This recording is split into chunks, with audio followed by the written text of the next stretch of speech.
Mini aloo paratha lunch பாக்ஸ்க்கு டிஃப்ரெண்ட்டாக இந்த மாதிரி ட்ரை பண்ணி பாருங்க.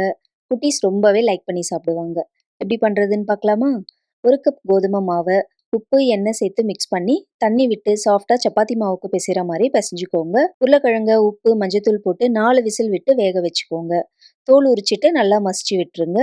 கடாயில் 2 டீஸ்பூன் எண்ணெய் விட்டு சீரகம் போட்டு தாளித்து பொடியாக கட் பண்ண வெங்காயம், இது கூட ஒரே ஒரு பச்சை மிளகாயை விதையை நீக்கிட்டு சேர்த்துக்கோங்க. கூடவே கருவேப்பிலையும் சேர்த்து வதக்குங்க. வெங்காயம் கண்ணாடி பதம் வந்ததும் 1/2 டீஸ்பூன் மிளகாய்த்தூள், 1 டீஸ்பூன் மல்லித்தூள், 1/4 டீஸ்பூன் ஜீரகத்தூள், கரம் மசாலா, இது கூட மசிச்ச உருளைக்கிழங்கையும் ஆட் பண்ணி தேவையான அளவு உப்பு சேர்த்து நல்லா ஒன்று சேர கலந்து கொடுங்க. மாவை நல்லா டஸ்ட் பண்ணி சப்பாத்தி திரட்டுற மாதிரி ரவுண்டாக திரட்டிக்கோங்க. இதில் ரெடி பண்ணி வச்ச மசாலாவை ஸ்ப்ரெட் பண்ணி விடுங்க.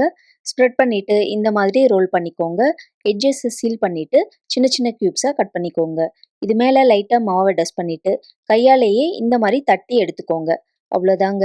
இப்போ ரெடி பண்ண பராத்தாவை தோசைக்கல்லில் போட்டு நெய் விட்டு 2 பக்கமும் வேக வச்சு எடுத்தீங்கன்னா சூப்பரான மினி ஆலு பராத்தா ரெடி.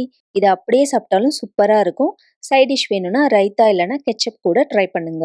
அல்டிமேட்டாக இருக்கும். இந்த மாதிரி இன்ட்ரெஸ்டிங்கான சூப்பரான ரெசிபீஸ்க்கு நம்ம பேஜை ஃபாலோ பண்ணிக்கோங்க.